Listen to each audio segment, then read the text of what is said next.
Babe, saidia simu yako.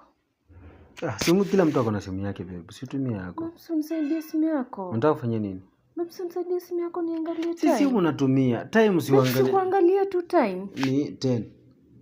Babe, naangalia tu time. Time ni 10 babe. Babe, time unanipenda? Nakupenda. Nipe niangalie tu time. Time simwambia. Babe, kuangalia tu time ni shida. Babe, unanipenda? Wewe sema kuna kitu kingine unataka. Unanipenda? Nakupenda. Nisaidie tu niangalie time shwali babe. Ni sawa. Time nakwambia time ni sana. Tunaangalia babe. Ni sawa, shika, angalia. Ndio hii. Wewe umeandika hapa 10. Si unaona hata wewe mwenyewe umeandika hapa 10. Kama ni time si ushaona, kuna kitu kingine unataka kuona. Babe, kweli unaitwa babe shwali yaki kwa simu kwa text.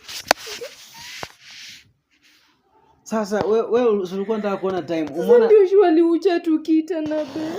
Lakini si ulikuwa unataka kuona time. Na nimekukataza mambo yako. Ona wewe sema tu ulikuwa unataka kulia. Ulikuwa unataka kulia, basi pole. Pole sitaitwa babe tena, sawa?